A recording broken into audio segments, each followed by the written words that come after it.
Blessings, family, blessings. All praises unto the Most High. We're giving thanks unto thee, Father, for thou art merciful and kind to thy servant and to thy people. We thank you, Father, for your continual blessings and your love. So, family, we're here today, and today is such a beautiful day today. The birds are chirping. The sky is, nice and blue, and, I can't complain because the Most High is truly, truly merciful, right? So excuse me if you see I'm changing the coloration on the screen just to get it perfect, right? Now, today, I'm not going to stay long here, family. I'm going to be talking about today a topic that sometimes can be very, um, let's say, very touching, all right? But it's not about to offend anybody, but to always bring forth truth.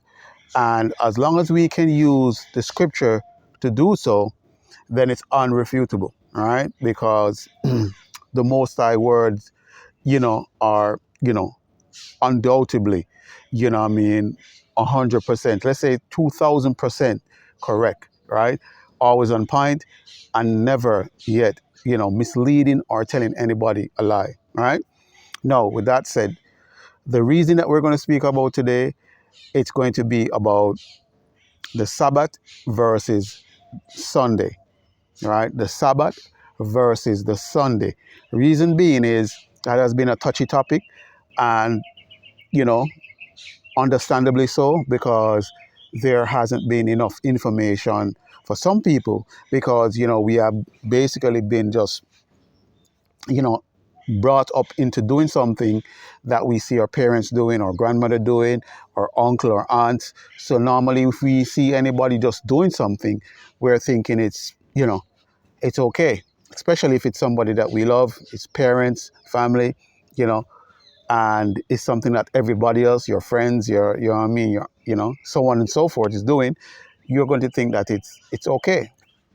But on the contrary, um, not 10 out of 10 times, sometimes that's not the case, because what? The Most High, he's the one that actually deals with truth, right? He's the one that won't tell you any lie. He's the one that's going to give you nothing but the truth. And he's the one will want to lead you in the right way through Christ, right? Now, with that said, I have a video to share today, family.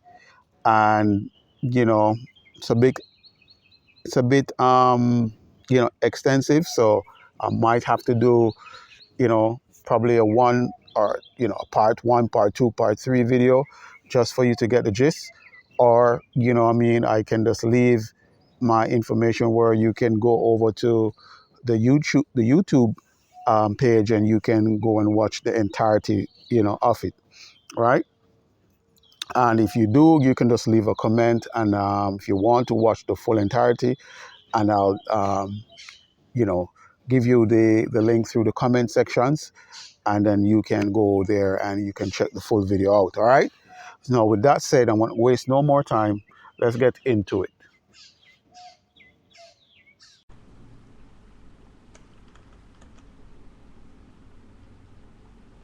Okay. First of all, we'd like to say shalom to the brothers and sisters on this Sabbath. We have some key information that we need to bring out today, and hopefully you receive it through the Spirit of the Most High. We're going to first deal with the understanding of Christ's resurrection and the misunderstanding that Christians have with the first day of the week, or Christ rising on a Sunday. We're going to deal with that in perfect detail. Also, after that, we're going to deal with the understanding concerning Ruth. Some ask questions whether or not Ruth is an Israelite, or whatever the case is, or a Gentile. We did the research. We weren't going to bring out anything until we know beyond any shadow of a doubt what was truth. But we found out that through the Spirit of the Most High, Ruth is of the children of Israel that's written of in scriptures, and we're going to prove that also according to the Bible today. But first things first.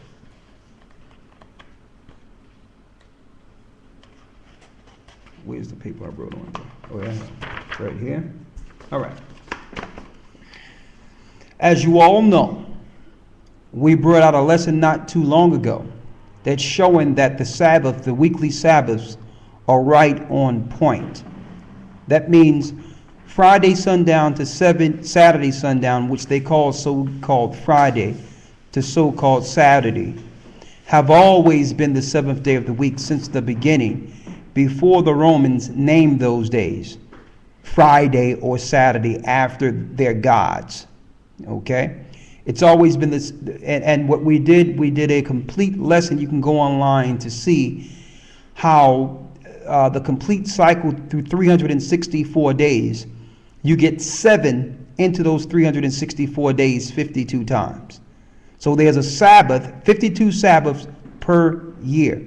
You cannot do this through the moon. And we also showed in prior lessons that if you go through the moon or go to the moon, you throw off the cycles of the year. We also showed in that prior lesson that they were able, well, the powers that be were able to throw off days by giving us what you would call a solar year. You understand? And starting it a little later or a little earlier than the times according to the book of Enoch, to throw off the time so that if you do know it's 364, you will still have your Sabbaths disturbed. But through the Spirit of the Most High, we went into Enoch, we went into the extra biblical text along with the Bible to show you that you cannot calculate Sabbaths or holy days according to the moon. When you look at the word moon there, it means month. Okay? The moon in space, or the moon, which is a luminary, is a different Hebrew word, yarak. You good? Mm-hmm. It's a different Hebrew word, yarak.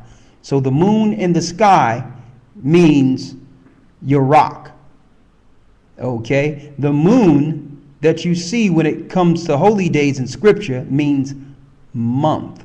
But we know months are calculated differently according to the 364-day cycle. Okay, there's no 365 days in a year. It's 364. All right? Now, Lincoln bringing this together because most people were confused.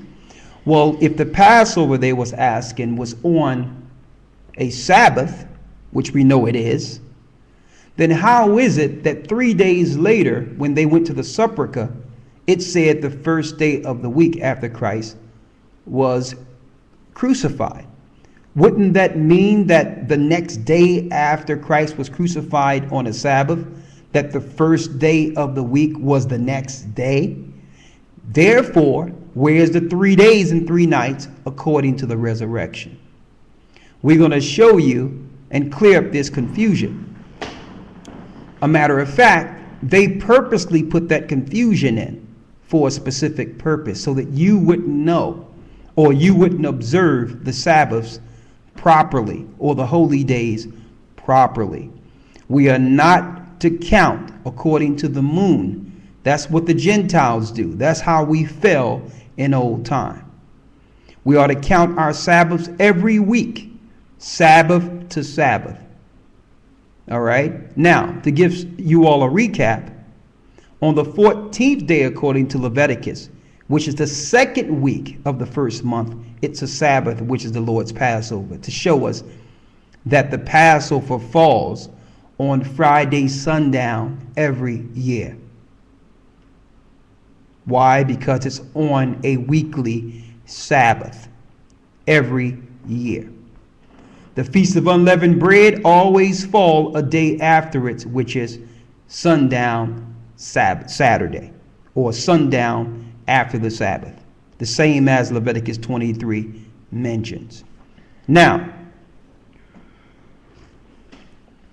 we're going to give you some information. Get your pen and pads ready. And if those who don't have their pen and pad, you have your recording here. You can always go back and reference. We're going to show you the deception. All right. And we're going to begin the deception by giving you a quote concerning the deceivers. All right. And we're going back to whom you would know as Constantine. One moment.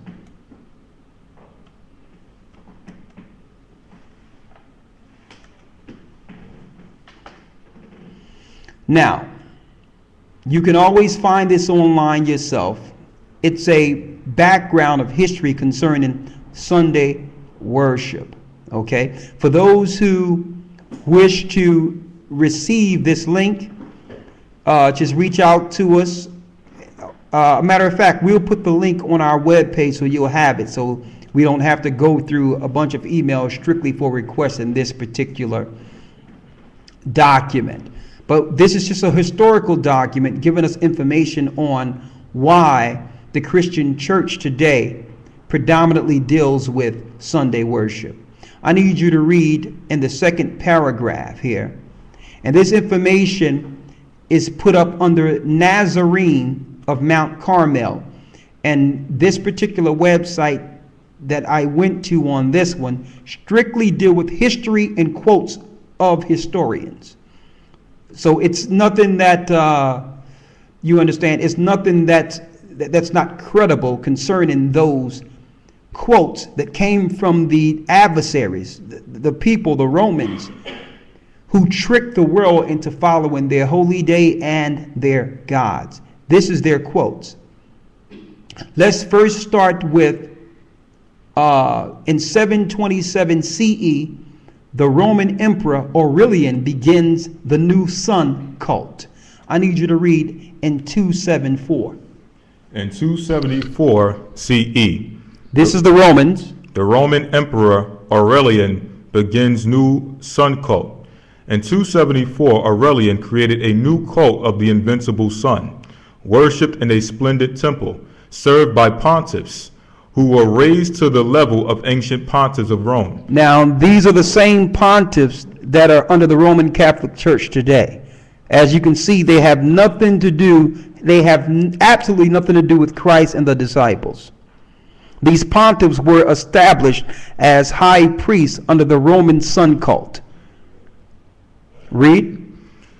It says, level of ancient pontiffs of Rome, celebrated every fourth year by magnificent games. Sol Invictus was definitely promoted to the highest rank in the divine hierarchy and became the official protector of the sovereign and of the empire. Aurelian, or he, placed in his new sanctuary the images of Bel and Helios, which he captured at Palmyra. In establishing this new state cult, Aurelian in reality proclaimed the dethronement of the old Roman idolatry and the accession of Semitic sun worship.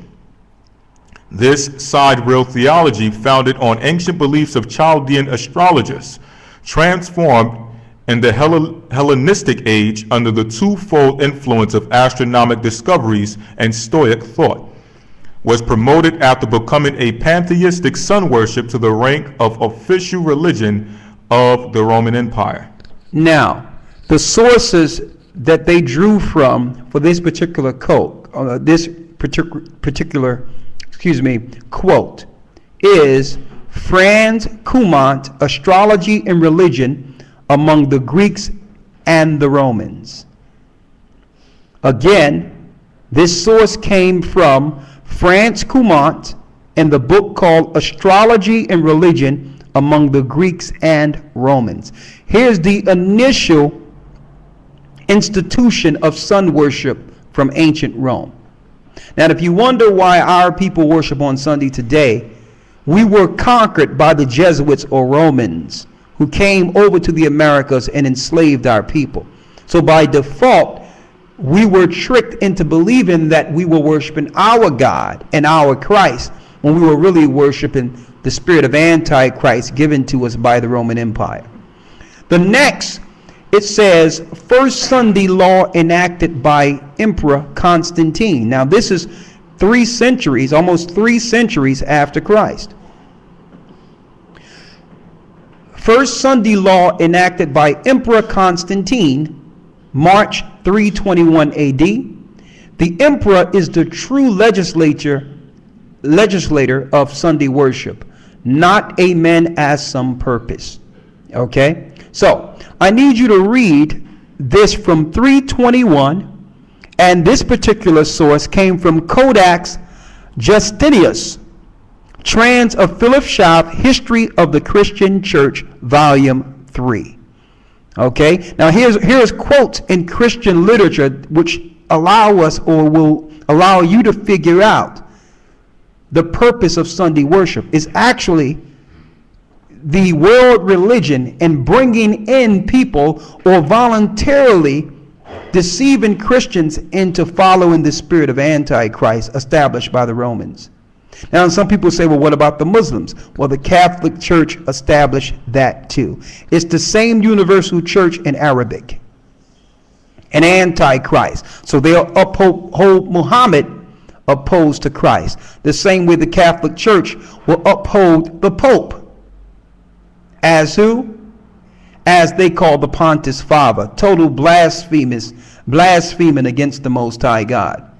Now, read the quote from this particular source, Codex Justinians. It says, on the venerable day of the sun, let the magistrates and people residing in cities rest. Let them rest on what? The day of the what?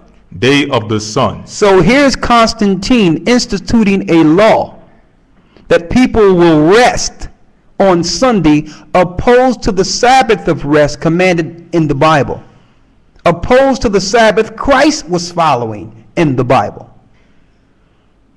Read. And let all workshops be closed. Let all workshops be closed. Now, this is not the Most High telling us to close all shops and not to work or do anything. This is the Roman Empire taking the Most High's law and applying it to Sunday. Read. In the country, however, persons engaged in agriculture may freely and lawfully continue their pursuits, because it often happens that another day is not suitable for grain growing or for vine planting, lest by neglecting the proper moment for such operations, the bounty of heaven should be lost. That means let's make sure we keep the finances going. So the agriculturalists and those that are at the pinnacle of our finances, as far as agriculture, dealing with the land, we're going to allow them to continue to do that because we need that for finances. We need that to keep a society going. So he instituted this law. Read. Given the 7th day of March, Crispus and Constantine being councils of each of them for the second time, 321 AD. 321 AD.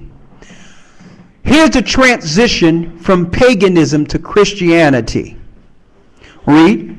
This legislation by Constantine probably bore no relation to Christianity. It had nothing to do with whether or not you were following Christ, this Sunday institution to worship the sun, or have Sunday be a day of rest. Now, you would think the Christian pastors and those that follow Christ would look at the origin of the day they worship instead of claiming it doesn't matter. If it don't matter, then why do you religiously do it every Sunday? It was instituted by Satanists. Read. It appears, on the contrary, that the emperor in his capacity of Pontifex Maximus was only adding the day of the sun, the worship of which then firmly established in the Roman Empire, to the other ferial days of the sacred calendar. What began, however, as a pagan ordinance ended as a Christian regulation. Now it became a Christian regulation, which means its origin was in paganism and now picked up by the new Christians outside of Christ, outside of the teachings that was given to the disciples, an antichrist institution. Read. What began, however, as a pagan ordinance ended as a Christian regulation, and a long series of imperial decrees during the 4th, 5th, and 6th centuries, and joined with increasing stringency, abstinence from labor on Sunday. You could not work on Sunday. A Roman law. So here it is. They'll tell you that our law was done with, as written of in the Bible, so that you could follow man's law. Many shall come in my name, like Christ says. Many shall come in my name, saying, I am Christ, and shall deceive many. That means you will switch this and say that it's under Christ you're doing it. Read. Moving to the next quote, it states, the church made a sacred day of Sunday, largely because it was the weekly festival of the sun. Because it was the what? The weekly festival of the sun. It was the weekly celebration of the sun, worshiping a luminary. Read. For it was a definite Christian policy to take over the pagan festivals endeared to the people by tradition, and to give them a Christian significance. Now check this out.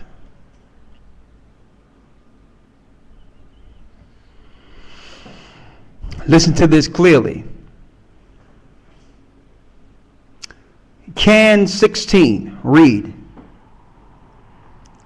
Can 16. On Saturday, Greek Sabbaton, the Sabbath. And this is the canon laws of Lacedonia, so you can understand. These are actual records that can be gotten.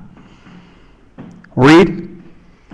On Saturday, Greek Sabbaton, the Sabbath, the Gospels and other portions of the Scripture shall be read aloud. So on the Saturday, other portions of the Scripture shall be read aloud. Read Canon 29. Christians shall not Judaize and be idle on Saturday, but shall work on that day. But the Lord's day they shall especially honor, and as being Christians, shall if possible do no work on that day. If however they are found Judaizing, they shall be shut out from Christ. Read on. During Lent, the bread shall not be offered except on Saturday and Sunday. Go ahead. During Lent, no feast of the martyrs shall be celebrated, but the holy martyrs shall be commemorated on Saturdays and Sundays of Lent. Now they started transitioning by having it Saturdays and Sundays originally, then they moved all the holy days eventually to their target, Sunday, bringing it back to the original institution from 274 BC. So they eased it. They let Saturday work along with Sunday for a while, and then afterwards they moved the Sabbath out of the way altogether, which was the original plan, to deceive Christ's worshipers and those Jews or Israelites that believed the Sabbath was holy, to trick them into discarding their day altogether and following and worshiping the sun god Ra, or the Babylonian god Tammuz and Nimrod. Now, where are we going with this? Let's bring this all together. We put together a lesson to show, and we're going to prove to you all today, that Christ did not rise on a Sunday. A matter of fact, in the Greek, we're going to read it. The first day of the week in the Greek is not even there. In the places where the scripture said that the Marys went to the sepulchre upon the first day of the week. When you do the translation, it's not even there. And we're going to give you the correct translation today. When was Christ crucified? Christ was crucified on a Saturday. Okay? He was crucified on a Saturday. When did he rise? 3 days later. Nowhere near Sunday. And I'm going to prove it today. So if Christ didn't rise nowhere near Sunday, what is we dealing with? What are we dealing with here? Why did they deceive you with that first day of the week? To bring you into the worshiping of the sun. We're going to prove it. But on top of that, we're going to also make this an opportunity where we can show how you can actually break this down too. But you cannot do it without understanding the Old Testament's law. And that's the reason Christians tell their followers, Christian pastors, don't worry about the Old Testament. You need the Old Testament to break down Christ's death and resurrection, and to follow his holy days. Now, I need you to first go to Matthew, the 26th chapter, and the first verse. Matthew 26 and 1. Now, mind you, we've already proven in our past video, all right, that Friday sundown, the so-called Friday sundown, let me call it so-called because there's no such thing as Friday or Saturday. According to the Most High, it's 1, 2, 3, 4, 5, 6, rest. It's 7. It was man that named the 6th day Friday and the 7th day Saturday. But for the sake of conversation, so that you'll understand what we're talking about, we'll use those terms. We'll use the days of the week that they call, so that if someone come on these videos who don't know, they'll be able to immediately relate and follow what we're saying. So we're going to use the words they've given us, knowing that those words are injected all together. The Most High never named the first day of the week Sunday. He never named the 7th day of the week Saturday, and so forth. All right? Now, let's start at the book of Matthew 26, 1 and 2. St. Matthew chapter 26, verse 1.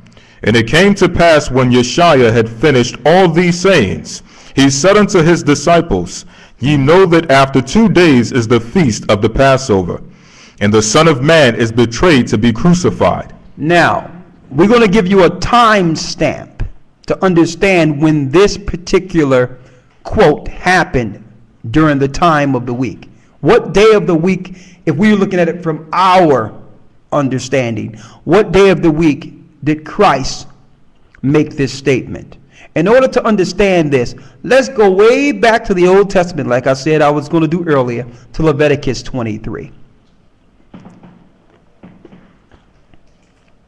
Right?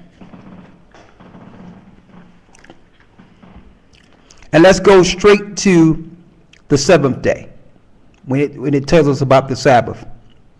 Read it. Leviticus chapter 23, verse 3. Go ahead. 6 days shall work be done. 6 days work shall be done. But the 7th is the Sabbath of rest. But the 7th is the Sabbath of rest. Sabbath is Friday sundown to Saturday sundown. Okay? According to what we know today as far as the name of days. Read. In holy convocation ye shall do no work therein. It is the Sabbath of the Most High. It is the Sabbath. Read. In all your dwellings. Go ahead. Verse 4. These are the feast of the Most High, even holy convocations which ye shall proclaim in their seasons. Go ahead. In the 14th day of the first month. Now here it is 7 days later. First you had the regular Sabbath, okay, from the first of the year. And now you have the second week, which is the 14th day, which is what? The next Friday. Read is what?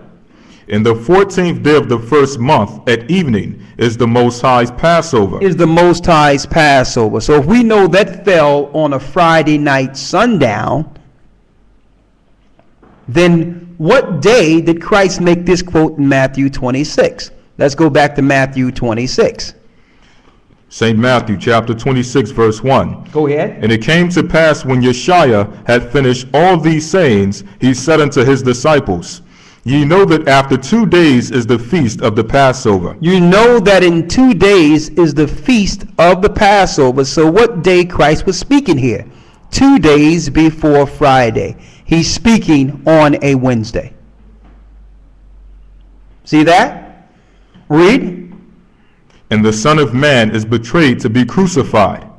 And the Son of Man is betrayed to be crucified. So Christ is speaking here 2 days before they come to get him.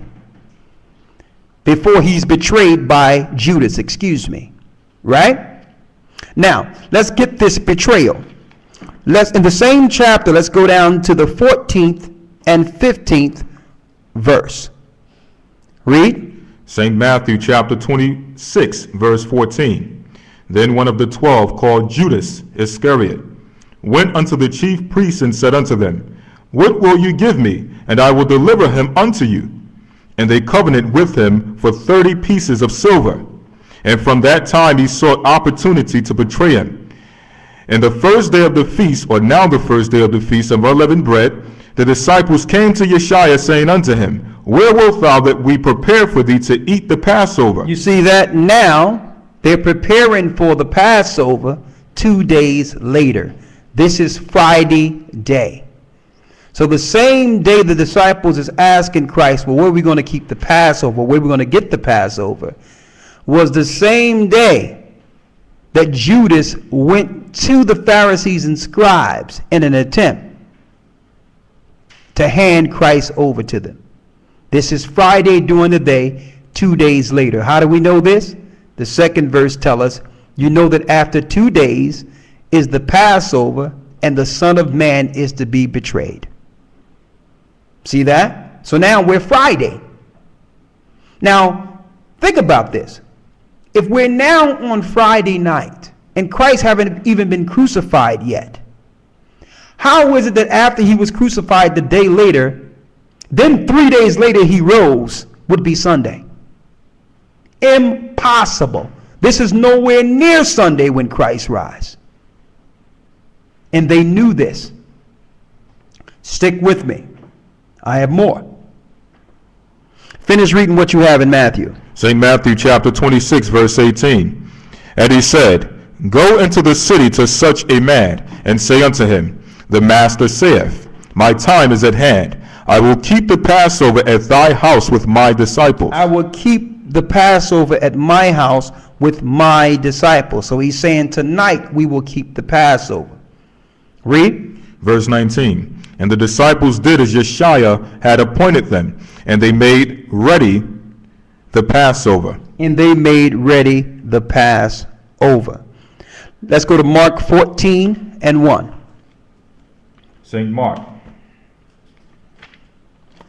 14 and 1, and read down to the 10th verse. St. Mark chapter 14, verse 1. Go ahead. After 2 days was the feast of the Passover, and of, Same thing, read. and of unleavened bread. And the chief priests and the scribes sought how they might take him by craft and put him to death. But they said, Not on the feast day, lest there be an uproar of the people. So let's not do it during the day. Don't forget, they seen Christ earlier that day and did nothing. They didn't want to do it in front of the people, because Christ's followers would have fell on them. Read. Verse 3. And being in Bethany in the house of Simon the leper, as he sat at meat, there came a woman having an alabaster box of ointment of spikenard, very precious. And she brake the box and poured it on his head. Go ahead. And there were some that had indignation within themselves, and said, Why was this waste of the ointment made? For it might have been sold for more than 300 pence, and have been given to the poor. And they murmured against her. And Yeshua said, Let her alone. Why trouble ye her? She hath wrought a good work on me. For ye have the poor with you always, and whensoever ye will, ye may do them good. But me ye have not always. Verse 8. She hath done what she could. She is come aforehand to anoint my body to the burying. Verily I say unto you, wheresoever this gospel shall be preached throughout the whole world, this also that she hath done shall be spoken of for a memorial of her. And Judas. Now here it comes, because now this guy is offended that Christ done used this precious oil that could have been used for the poor. So now he have indignation against his brother, and now he's about to turn to the enemies of Christ to betray him. And this is the day he did it, 2 days from the time that Christ spoke of. Read. Verse 10. And Judas Iscariot, one of the 12, one of the 12, went unto the chief priests to betray him unto them. Exactly. This is that betrayal 2 days from the time Christ spoke of. This is Friday day before the sun go down for the Passover feast. Okay? Now, you'll never understand this if you deal with your Passovers according to the moon. And they did that on purpose too, so you would profane the Sabbaths and the Most High's holy days. And with this information, you know when Christ rose from the grave. You know when he was crucified, and you understand when he rose, which is significant. Suppose Christians run on this video and find out that Christ didn't rise nowhere near Sunday. Then what is the excuse for Sunday worship? You've been tricked. Read. I need you to go to the 12th verse. St. Mark chapter 14, verse 12. And the first day of unleavened bread. And on the first day of unleavened bread, which we know is the Passover, read. When they killed the Passover. Because we know the Passover is killed on sundown Friday. How do we know that? Hold that and get Exodus, the 12th chapter, in the 6th verse. See how you need the Old Testament to confirm? Why? Because Christ was dealing with the holy days according to the Old Testament. How can Christians understand his crucifixion and say his holy days are done away with? You have no idea what the crucifixion is about if you don't know the holy days. But you've been tricked into ignoring the Bible holy days and taking on Christmas, which is Saturnalia, a Roman worship. Okay, taking on Easter, which is the worship of Semiramis, the mother of an Antichrist, the virgin mother of Tammuz. Read. Exodus chapter 12, verse 6. Read it. And ye shall keep it up until the 14th day of the same month. The 14th day of the same month, which is the second week, that Friday. Read. And the whole assembly of the congregation of Israel shall kill it in the evening. Now, this is why we know the Passover was actually killed that night, that Friday night before the feast, before Christ was betrayed, because it was in the law. Christ is a fulfillment of the law. See that? So now we're at Friday. The Passover feast, the Passover lamb have been killed now, right? Let's go to Mark 14 and 12. And let's read that again. St. Mark chapter 14, verse 12. And the first day of unleavened bread, when they killed the Passover. When they killed the Passover, showing you that the Passover is the first day of the Feast of Unleavened Bread, technically. Read. His disciples said unto him, Where wilt thou that we go and prepare that thou mayest eat the Passover? So where are we going to eat the animal we've just killed for your Passover feast? Read. Verse 13. And he sendeth forth two of his disciples, and said unto them, Go ye into the city, and there shall meet you a man bearing a pitcher of water. Follow him. Go ahead. Verse 14. And wheresoever he shall go in, say ye to the good man of the house, The master saith, Where is the guest chamber, where I shall eat the Passover with my disciples? Okay, now let's go to John 18 and 3. Let's get some more confirmation. Here's some more precepts that you can always get. As a matter of fact, let's get these precepts too. Let's go to Luke 22 and 1. Let's not leave anything out. Luke 22 and 1. St. Luke chapter 22, verse 1. Go ahead. Now the feast of unleavened bread drew nigh, which is called the Passover. More proof that the Passover is really a day included within the Feast of Unleavened Bread. So it's draweth nigh, it was coming. Read. Verse 2. And the chief priests and scribes sought how they might kill him, for they feared the people. Then entered Satan into Judas, surnamed Iscariot. When did the spirit of Satan entered into Judas? When he was upset that Christ was anointed from all this precious oil. Read. Being of the number of the 12. And he went his way and communed with the chief priests and captains. We know this is Friday day. Going into more detail. Go ahead. How he might betray him unto them. And they were glad and covenanted with to give him money. And this is more information. This is more proof. And I'm going to say this. A lot of us, and I was mentioning this amongst the brethren before we came on today, that it don't matter what the Illuminati do and what FEMA going to do and all that. We just put those things out there and talk about it so that you could be conscious of the signs of the times. The biggest threat comes from those that are close to you. Those are they that will betray you or give you up to the government to be killed. That's the biggest threat, not the threat on the outside, but the threat within. It have always been the threat within that have destroyed our people. And I wanted to put that out because here's a prime example. You have the enemies of Christ meeting together and are frustrated because they don't know how to get to him and afraid that the people might destroy. So what do? They had to wait for an opportunity to come where someone who was amongst Christ get offended that would give them all the inside details to take him down. And this have always been the way the system have destroyed us. Even in our modern times, if you look at Martin Luther King, he was betrayed by Jesse Jackson. When you look at Malcolm X, he was betrayed by Farrakhan. On and on and on and on. There's always one person that's going to get offended and say, you know what, I'm going to crash the whole thing down. They don't realize what they're crashing down is their own people, their own upliftment, their own movement. They believe it's personal between them and a person when it's bigger than them. So they'll just wait for someone to get offended or get upset about something, and Satan will enter that person and say, you know what? Take them down. That's the example I gave earlier. But let's get back on schedule according to the timeline is what I wanted to give you to prove that Christ did not rise on a Sunday morning, and it was nowhere near Sunday. A matter of fact, he was crucified Saturday morning and rose 3 days from there. And I'm going to prove it. With the same scriptures that they try to use, I'm going to prove it. Luke, where are you?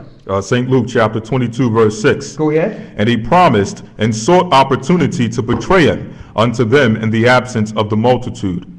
Then came the day of unleavened bread, when the Passover must be killed. Go ahead.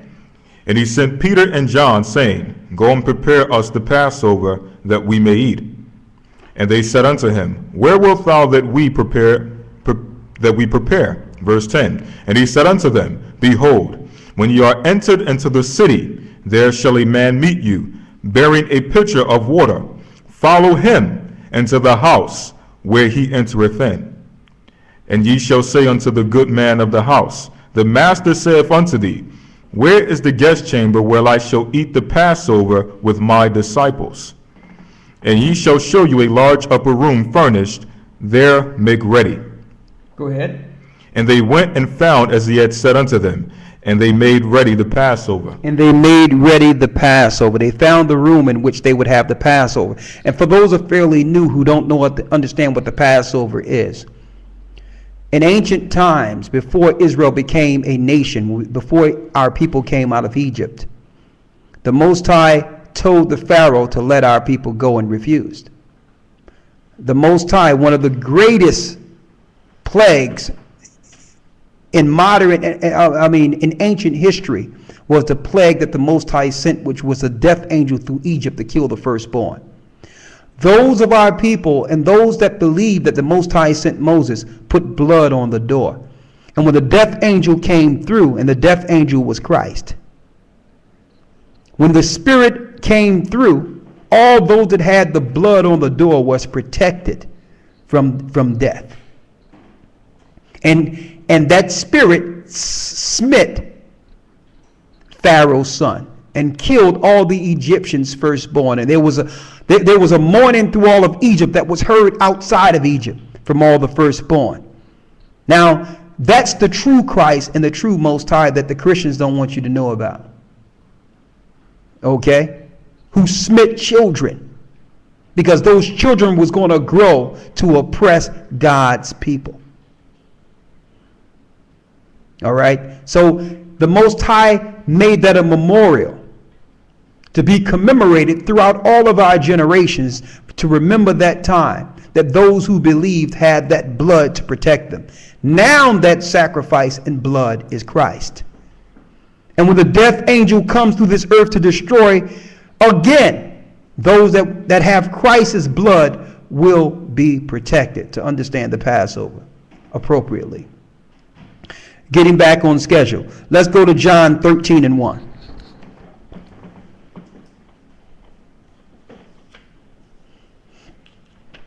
St. John chapter 13, verse 1. Go ahead. Now before the feast of the Passover, Now before the feast of the Passover, when Yeshua knew that his hour was come, that he should depart out of this world unto the Father, having loved his own which were in the world, having loved everybody, having loved his own which were in the world. having loved his own which were in the world. So that's the world it's speaking of in John 3:16. His own which were in the world. Christ did not come for everybody or anybody. He didn't come for people who just want to live their lives and do what they want to do and think that you're covered by the blood just simply because Christ came. It doesn't work that way. Read. He loved them unto the end. Everybody. He loved them unto the end. He loved them unto the end. Read. Verse 2. And supper being ended, the devil now put into the heart of Judas Iscariot, Simon's son, to betray him. We know this is the day before Passover night. This is Friday day. Read. Verse 3. Yeshua, knowing that the Father had given all things into his hands, and that he was come from the Most High, and went to the Most High, he riseth from supper, and laid aside his garments, and took a towel, and girded himself. After that he poured water into a basin, and began to wash the disciples' feet. Now, I need you to hold there, because he did this today before the Passover feast. Now, let's go into the betrayal real quick. Let's go to John 18:3. St. John. Read. Chapter 18, verse 3. Go ahead. Judas then, having received a band of men and officers from the chief priests and Pharisees, cometh thither with lanterns and torches and weapons. Now, this is after the Passover feast. Read. Verse 4. Yeshua therefore, knowing all things that should come upon him, went forth and said unto them, Whom seek ye? They answered and said, Yeshua of Nazareth. Yeshua saith unto him, I am he. And Judas also, which betrayed him, stood with him.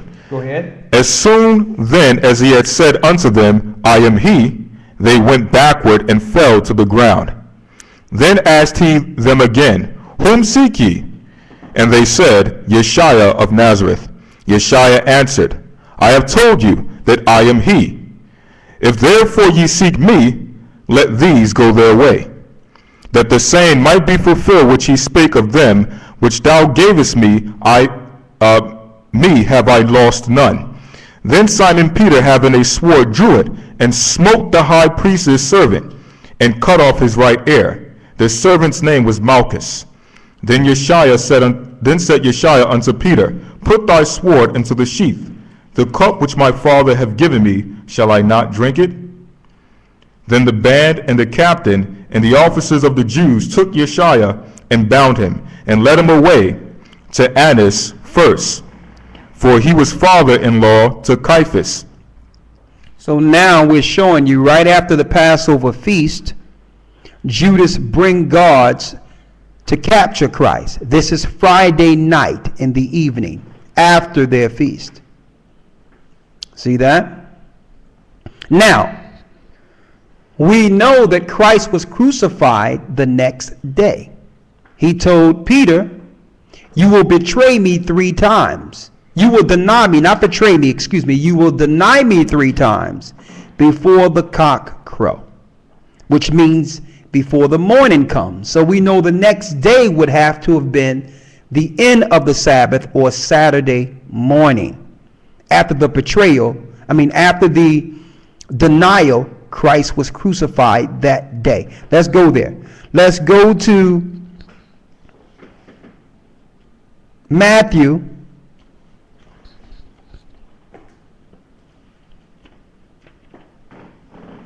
Before you go there, one moment, let me get it here.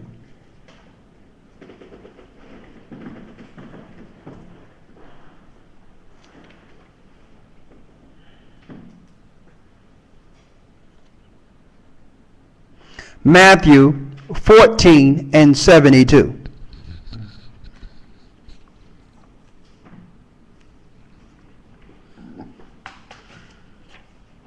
Mark 14 and 72, excuse me. Mark 14 and 72. After they've taken Christ. Read. St. Mark chapter 14, verse 72. Start at the 70th verse. Verse 70. And he denied it again, and a little after they that stood by said to Peter, Surely thou art one of them. For They're saying he's one of them. We have Christ. I think that's one of the guys that used to follow Christ, pointing to Peter. And Christ told him, you will deny me 3 times before the cock crow, before the morning comes in. When the cock crows in the morning, you know it's morning time. They crow when they see the first light of the sun in the morning, automatically. Read. For thou art a Galilean, and thy speech agreeth thereto. Go ahead. But he began to curse and to swear, saying, I know not this man of whom ye speak. And the second time the cock crew, and Peter called to mind the word that Yeshua said unto him, Before the cock crow twice, thou shalt deny me thrice. And when he thought thereon, he wept. And when he thought thereon, he wept. Now here it is, the next morning he cried. Remember what Christ told him, knowing that he told Christ he would never deny him. But Christ knew he would have to deny him to keep the work going, or they would have crucified him too.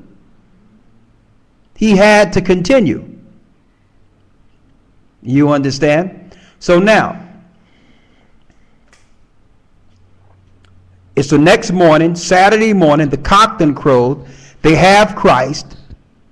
They're beating Christ and doing things to Christ during this same period, preparing him for his crucifixion. This is Saturday morning. Now, let's go to Matthew 26 and 34. St. Matthew chapter 26. Before you go there, one moment. Yeah, let's go there. I want to make sure I'm not leaving anything out, brothers and sisters. Matthew 26 and 34, read it. St. Matthew chapter 26, verse 34. Go ahead. Yeshua said unto him, Verily I say unto thee, that this night before the cock crow, thou shalt deny me thrice. Peter said unto him, Though I should die with thee, yet will I not deny thee. See that? He said he wouldn't deny him, but as you can see, we've just read his denial. So this is giving us a chronological order of Christ's Passover to his crucifixion to show you that it was a day later. Because the same day after the cock crowed, they brought him up for crucifixion, which is Saturday. More proof of that. Let's go to Matthew. Let's go to Mark 15 and 42.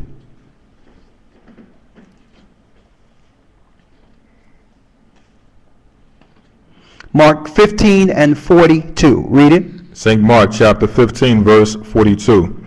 And now when the evening was come, because it was the preparation, that is the day before the Sabbath. That was the day before the Sabbath. Read. Joseph of Arimathea, an honorable counselor, which also waited for the kingdom of the Most High, came and went in boldly unto Pilate, and craved the body of Yeshua. Now it says here that since it was the preparation, the day before the Sabbath, when Joseph of Arimathea came to ask for Christ's body off of the cross after he was crucified. That would confuse some people because that would make you believe that it was a day before Thursday or a day before Friday. But this Sabbath right here is not speaking of a regular Sabbath. It's speaking of the Sabbath of the next day, which was the Feast of Unleavened Bread. And I'm going to prove that. It's not speaking of a regular Sabbath because after Friday sundown, Saturday sundown, Passover, there's another Sabbath, which is a high holy day, the Feast of Unleavened Bread. Let's get it. Let's get this preparation the next day. Go to Numbers 28, 16 through 19 to get this preparation that Joseph is speaking of.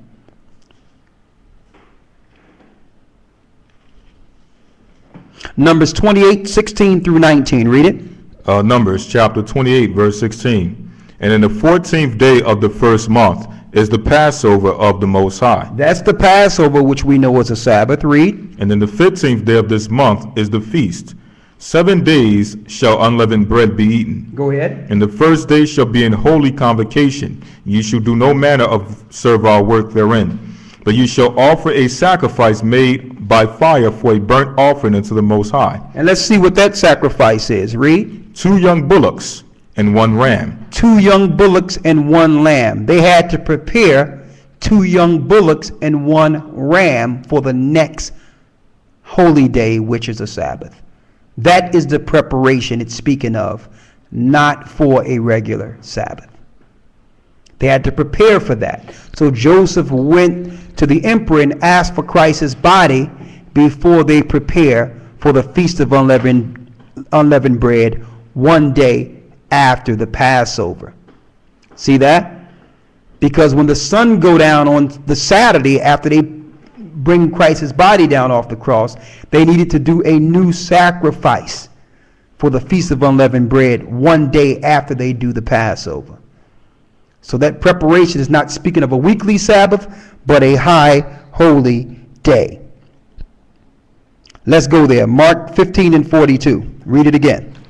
Saying Mark chapter 15, verse 42. Go ahead. And now when the evening was come, because it was the preparation, that is the day before the Sabbath. It was the day before the Feast of Unleavened Bread. That Sabbath, read. Joseph of Arimathea, an honorable counselor, which also waited for the kingdom of the Most High, came and went in boldly unto Pilate, and craved the body of Yeshua. Now let's show you, according to Leviticus 23, that you have double Sabbaths. Leviticus 23, let's get that. Right? Read. Leviticus chapter 23, verse 5. And the 14th day of the first month at evening is the Lord's Passover. That's the Lord's Passover. And on the 15th day of the same month is the Feast of Unleavened Bread unto the Lord. Go ahead. 7 days ye must eat unleavened bread. And the first day ye shall have an holy convocation. Ye shall do no servile work therein. But ye shall offer an offering made by fire unto the Most High 7 days. And the 7th day is an holy convocation. Ye shall do no servile work. As you can see, you have more holy days within 8 days. You got the Passover, which is a Sabbath. You got the Feast of Unleavened Bread, which is a Sabbath. And you have the 8th day, which is the end of the Feast of Unleavened Bread. 3 Sabbaths within 8 days. Okay? Now we're going to prove that Christ rose in between these Sabbaths of the Feast of Unleavened Bread. I need you to go to John 19 and 31. St. John chapter 19, verse 31. Go ahead. The Jews therefore, because it was the preparation, that the body should not remain upon the cross on the Sabbath day. Go ahead. For that Sabbath day was an high day. To prove to you it wasn't a regular weekly Sabbath. It was a high holy day. Feast of Unleavened Bread. It wasn't the regular weekly Sabbath. That's the precept you need to prove that. Read. Besought Pilate that their legs might be broken, and that they might be taken away. Then came the soldiers and brake the legs of the first and of the other, which was crucified with him. But when they came to Yeshua and saw that he was dead already, they brake not his legs. They didn't break Christ's legs, fulfilling the scripture that his bones would not be broken. Okay, now here it is. Christ passed. The Spirit went into the Hades first to preach to the souls. Okay, and now it's what you would call dawning or coming into Saturday night or the beginning of the Feast of Unleavened Bread, the preparation for the killing of the 2 bullocks and 1 ram, Saturday night. Now,